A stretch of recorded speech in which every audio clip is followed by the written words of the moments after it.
जीवन में क्या प्राप्त करना है, क्या लब्ध्वा, क्या ग्रहण करना है, इन सब बातों का विचार करना चाहिए। नहीं तो हम सब लोगों का जीवन कांच की रिच बदले ते ले ही और करते डार परसमणि दे। पारसमणि प्राप्त करने का अवसर है और उसके बदले में कांच के टुकड़े एकत्र करेंगे तो बाद में पश्चाताप करना पड़ेगा। राजा एक बड़ा अच्छा था, उसने अपने एक मंत्री से कहा, तुम जाओ और मेरे राज्य में जो 5 मूर्ख हो उन्हें तुम लाओ ढूंढ के। उसने कहा यह मंत्री का काम है, लेकिन राजा बड़ा कठोर शासक था।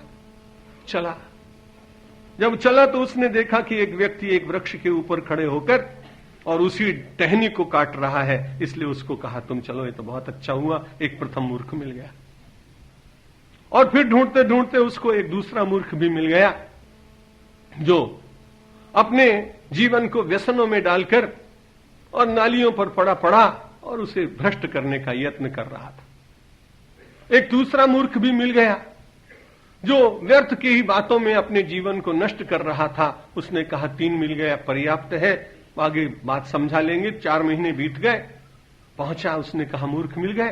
उसने कहा पहला मूर्ख ये वृक्ष की शाखा पर खड़ा था, पेड़ की और स्वयं काट रहा था। दूसरा ये अपने जीवन और वस्त्रों को लथपथ किए हुए था, व्यसनों में पड़ा था।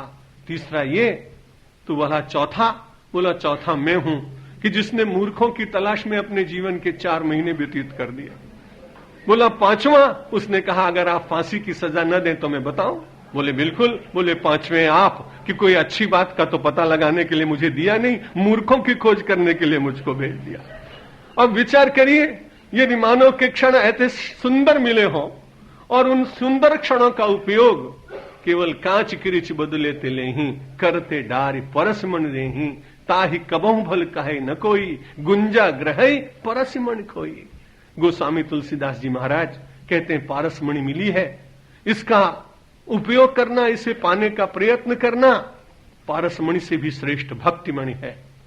और उस भक्तिमणि को प्राप्त करने के लिए मनुष्य को निरंतर यत्न करना चाहिए।